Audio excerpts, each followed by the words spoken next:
On March 28, 1979, Unit 2 of the 3 Mile Island nuclear power plant, located just 10 miles southeast of Harrisburg, Pennsylvania, came within 30 minutes of a core meltdown. Large amounts of lethal radioactive poisons were spewed out into the environment then and afterwards.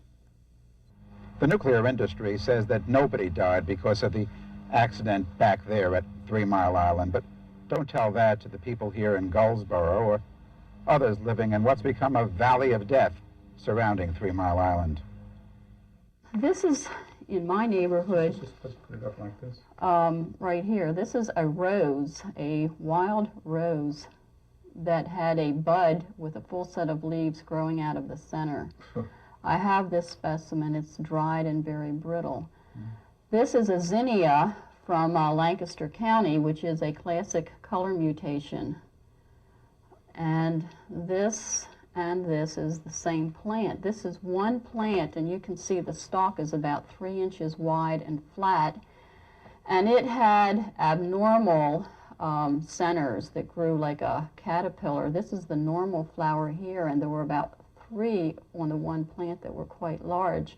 There was a farmer also had a lot of problems with his goats and sheep, and a few years after that he had a stillborn 2-headed calf born on his farm in New Cumberland, which is very close to where I live. It's just across the river. About how far is that from 3 Mile Island? It's probably 5 or 6 miles, you know, depending on what part of that area. But this was a double-headed calf, stillborn, and this farmer, Herb Myers, also recently died of cancer.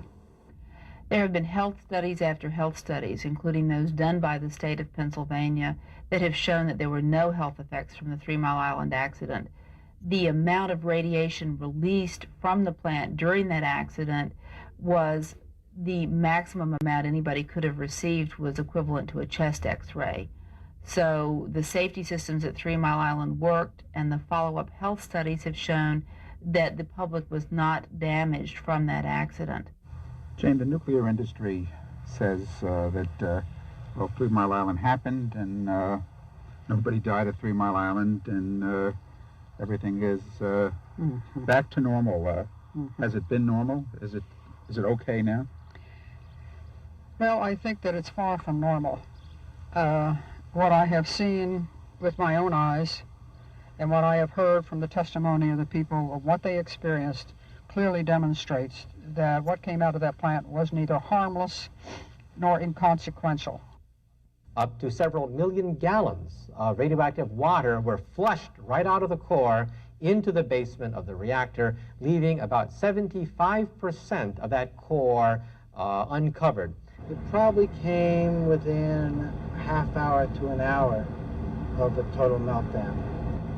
But the thing about looking backwards at such accidents, I mean, it was finally terminated purely by luck, by someone coming on site and trying various things that he happened to stop the discharge from the reactor. What most people don't know about 3 Mile Island is that in the licensing, we were prohibited from even considering severe accidents, accidents that would be worse than the safety systems were designed to withstand. Quite literally, any accident that exceeded the capability of safety systems of the plant was excluded from discussion in the license proceedings because the NRC ruled arbitrarily that it was too improbable, so it was beyond the scope of the proceeding. The other thing that's important about 3 Mile Island is to recognize that accident started in what the nuclear industry and the spokespeople for the NRC like to call the non-nuclear part of the plant. There is no non-nuclear part of the plant in the sense of what's important to the safety of a nuclear power plant. In the aftermath of the accident at 3 Mile Island, the world understood that severe accidents not only could happen, but do. You went door to door down this street, and this street is, I mean, there is 3 Mile Island right there, and there is right. Unit 1 in operation with the steam coming out. And you found cancer up and down the street, you said? Right. Every other house? Right, yeah. Sometimes, some of them were 2 in a row. Really? Yeah, we used a medical history sheet that Dr. Carl Johnson helped us with so that we could ask the proper questions. We tried to find out if they were contacted by the health department, many of which were never contacted. We found out whether they evacuated, and if they did evacuate, where they evacuated, how long, when they came back, all of that. Jane Lee found in her door-to-door monitoring this 600% increase in cancer from before and after the accident. Do the people here think that this evident increase is connected to 3 Mile Island? Well, you know, it's pretty quiet now, as I think Jane can understand. She probably knows this too. It's they don't talk as much anymore about it. But I think it's on everybody's mind when there's cancer and so forth. You know, someone dies, I think TMI is brought up right away. Yeah. I think it is up here in the hill, I know. Because we had a lot of deaths up here. These are the deaths, the cancers and the cancer deaths that we discovered in the very rural area where we found a 600-fold increase. This particular area here is the development of 500 homes. And in that 500 homes, we found 45 living cancers right here, 23 cancer deaths, which was a total of 68.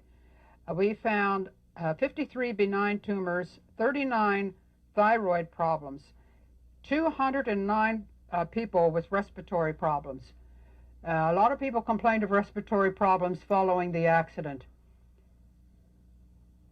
This area here was where we just took all the pictures where there were many, many cancers. This is an elevated area up from the plant. This here is elevated and this is elevated, way up in the air, so that whenever they had the accident, the radiation hit the mountainside and it just kept hitting the mountainside, and those people, many of them died very quickly. These are cancer deaths and leukemia deaths. The ones with the exon are the leukemias, and the ones with the black and the white stripe through are cancers.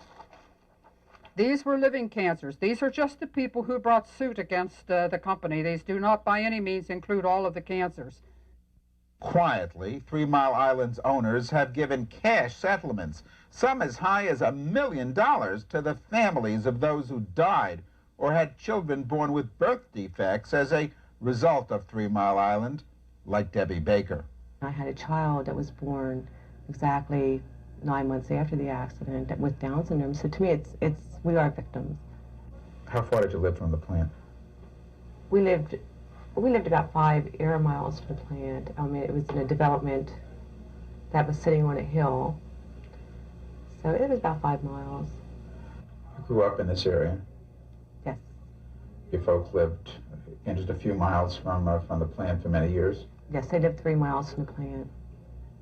When 3 Mile Island was first constructed, how did you feel about it being built and then being turned on? It didn't bother me. It was like it's always been there. It just never, ever bothered me.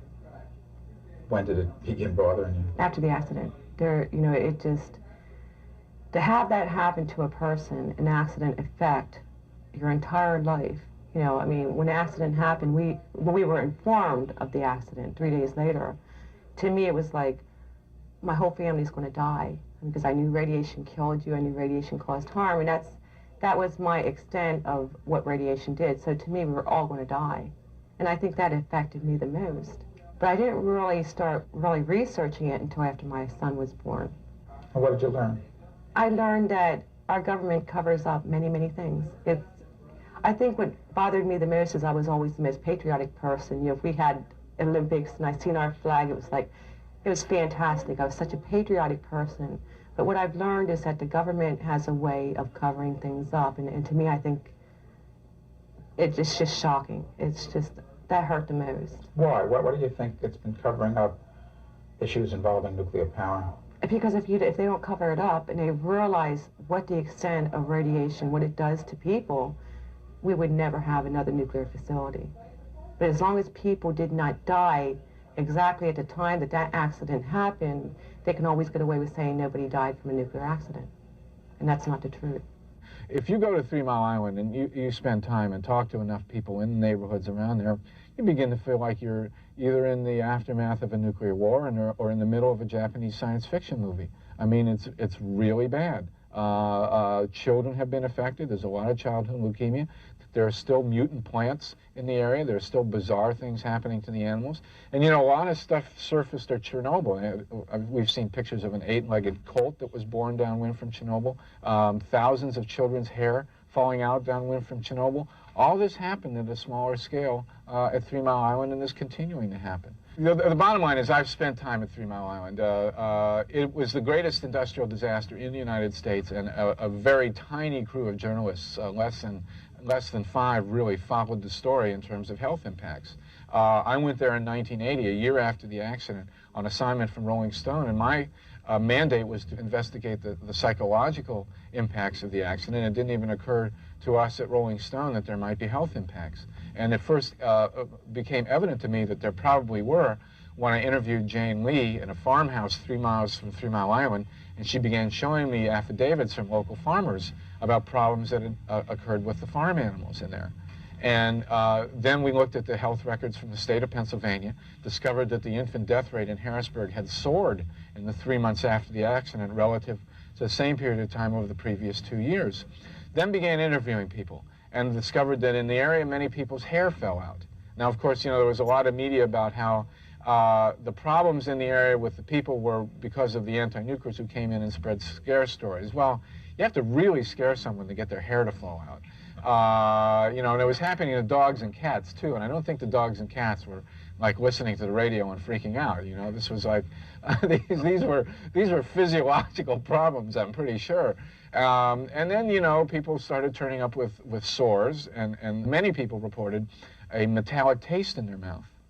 And as I did more research on killing our own and other radiation effects, found that same strange taste in people's mouths. It occurred at Rocky Flats and during some of the fires.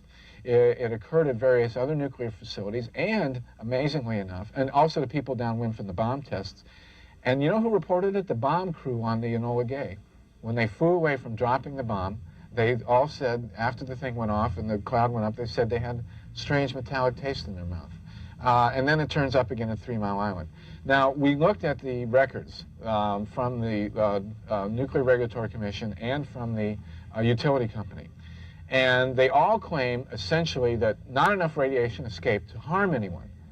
But there are 2 problems. First of all, we don't know how much radiation it actually does take to harm someone. In fact, the evidence is that any amount of radiation can harm anyone, given biological makeup and where the radiation goes and what kind of radiation it is. Second of all, we found out something very bizarre and interesting, and probably very much in character, unfortunately, which is that nobody really knows how much radiation got out from 3 Mile Island. After all these years, 12 years, the stacked monitors broke down. They had thermoluminescent dosimeters, which are essentially radiation badges that circled the plant, right? These detect gamma radiation. They claimed that they saw nothing on these monitors, but I read their records, and in fact, one monitor in the northwest quadrant, which is exactly where the wind patterns would have driven the worst of the radiation, did show excess radiation. And you know what they did? They went in and they said, well, it must have been a defective monitor, and they called it the northwest anomaly. So we know that radiation comes down in clumps from an accident like 3 Mile Island. So basically, it's our feeling that clumps of radiation did come down, and I've gone back over the years periodically and interviewed people, and cancers, leukemias, birth defects, stillbirths, stroke, emphysema, all the stuff that you expect to find after a nuclear bombing, and that we did find downwind from the bomb tests, has surfaced at 3 Mile Island.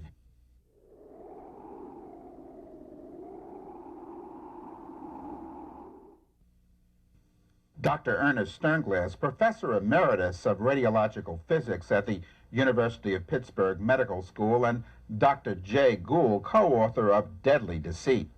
I was called there by environmental groups to examine and to advise the people, based on the levels of radiation at the time, whether or not there was reason for concern and whether or not they were being told the truth by the utilities about the danger. You arrived on the second day? Yes, on the second day I flew in from Pittsburgh, and I carried a Geiger counter with me, and as we came in for the landing, I could see my readings going up to 3, 4, 5 times the normal level. So I knew that radioactive gases were still being discharged at a rate that was very significant and easily detectable. And so when I got to the news conference and it was clear that people were very concerned and uncertain they were being lied to, I told them that because of the continuance of radiation releases, that certainly the pregnant women should be evacuated immediately, and also the young children. And it took them, unfortunately, 2 more days before the governor finally agreed to do this. And so we have since, of course, been following the health effects of what happened there. And unfortunately, in Dr. Gould's statistical material, the huge statistics that he's been able to obtain from our government, from HEW, we now find that indeed there was a tremendous rise in both infant mortality and total mortality, not just in Harrisburg, but all over the northeastern United States, wherever these gases drifted. Especially in a radius of about 500 miles from Harrisburg. New York City was not as much affected, we found, as up in New York State because of the direction of the winds. Yes. The winds blew up towards Syracuse and Albany and Buffalo, and then up towards New England into Vermont. I can illustrate this with another chart, which takes this particular chart, the total age-adjusted mortality, and focuses on the most recent period since 1970, sort of a blow-up, but using the same technique of comparing the observed rate, age-adjusted, with what would be expected if the rates had continued to decline at the normal 1% per year level. And here you can see that starting in 1979, there is the year of the accident. The year of the accident. There's a perceptible upward divergence, which is statistically significant in the sense that there is no way you could regard this as a chance result. And that difference, that excess, you recall I defined the excess as the difference between the observed and the expected, continued to the point where this red area measures about 1 million excess deaths. When you think back today about being prohibited from raising the issue of catastrophic accidents at 3 Mile Island, and then the disaster happened, what do you think? How do you feel?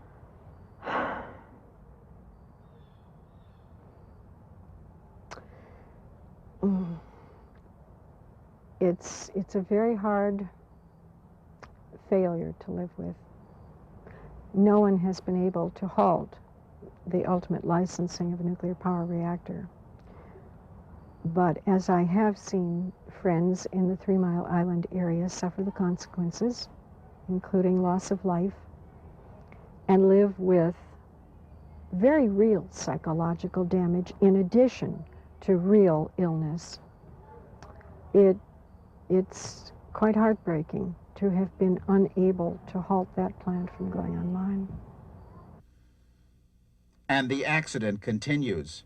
For years, there have been planned releases of some of the hundreds of tons of radioactive poisons still sitting in the plant along the Susquehanna River in an otherwise beautiful and green valley.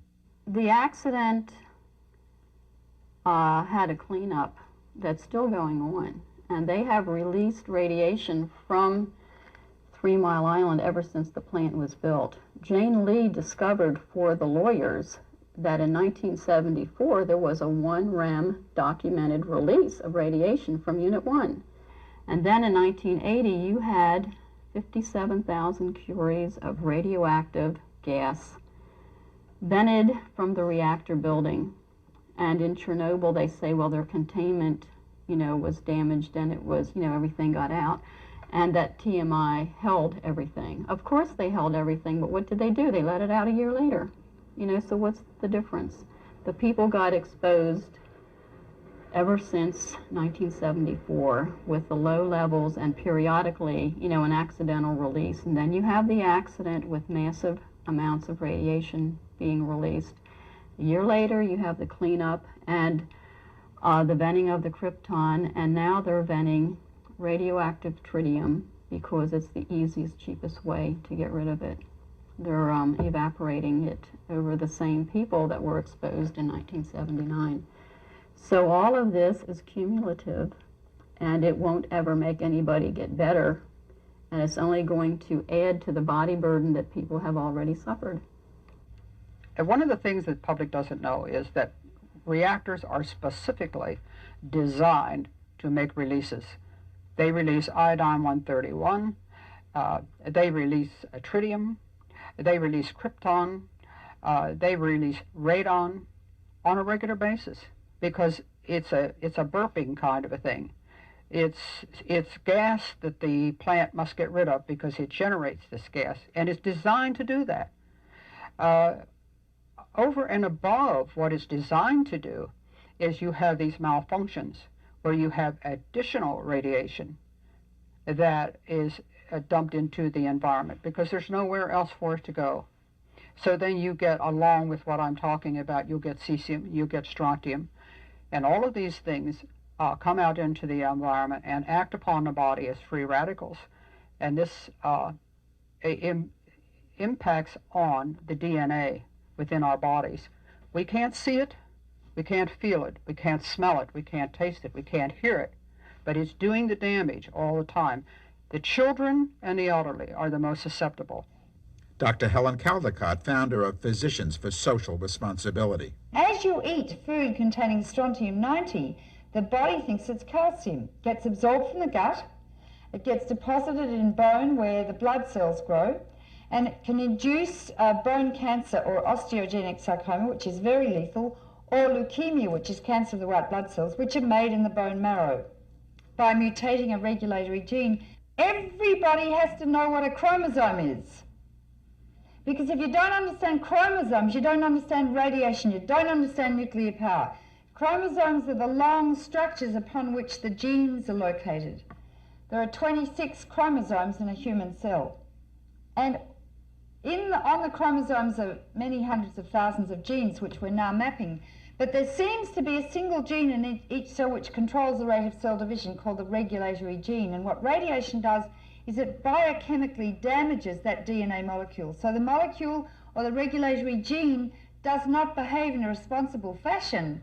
And when the cell starts to divide into two by mitosis, the cell division doesn't stop. And for some unknown reason, although we're starting to understand it a bit better, the cell continues to make DNA and DNA and DNA and DNA, and so it keeps dividing and dividing rapidly and produces millions and billions of cells, and that's a cancer.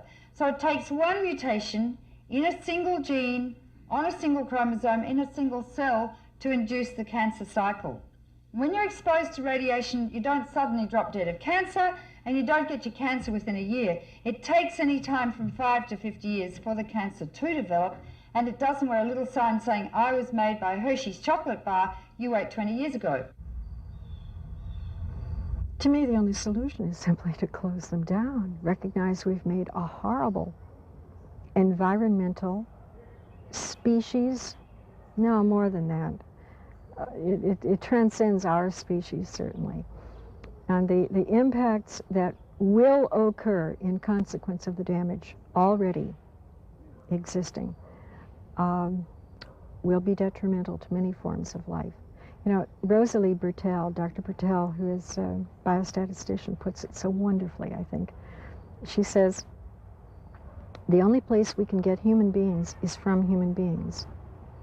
And any damage that we allow to the sperm and the ova, the genetic material of which we are composed, will ultimately be suffered by those who follow us.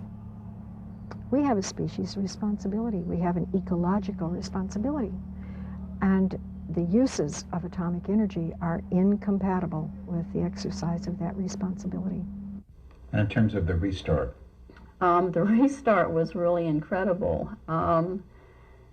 People, citizen interveners, did everything under the sun legally, and a few of us got arrested at the gates of TMI protesting that it was an ultra-hazardous operation, and any more radiation dumped onto the people in this area would cause additional health problems, not just cancers and leukemias, but birth defects and asthmas and allergies, and it's just incredible. You know, the amount of damage that has occurred to the people and to the livestock and to the flowers in my yard.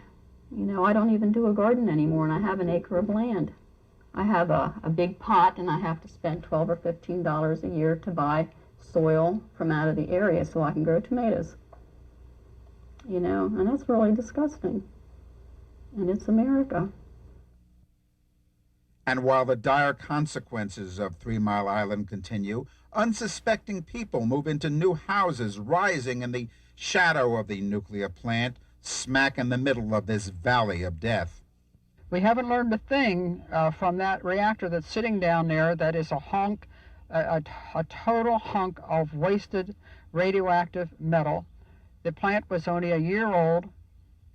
They cannot clean up. They don't know how to clean it up. And they tell us that they were going to clean it up. So we have a radioactive waste storage center down on the Susquehanna River. The general public believes that the reactor accident at 3 Mile Island is over because most of the damaged uranium fuel has been taken out of the core. However, they don't realize that there is enough debris, uranium debris, left inside that reactor to cause an accident to start up once again at 3 Mile Island. The utility, GPU, did a study of recriticality at that reactor, and they estimated that only 200 pounds of debris reforming at the bottom of that reactor would be sufficient to give you criticality to essentially start up the reactor accident all over again. In other words, if there is a fire, a chemical explosion, perhaps a hydrogen gas explosion, or even human error, and the core begins to jostle a bit and uranium debris reforms at the bottom of the reactor, it is now generally believed that the accident could start all over again. The neutron count would start to rise, water would start to boil once again, enormous heat would be generated, however, this time without any of the safety systems intact. The accident is not over for America's greatest nuclear power plant accident.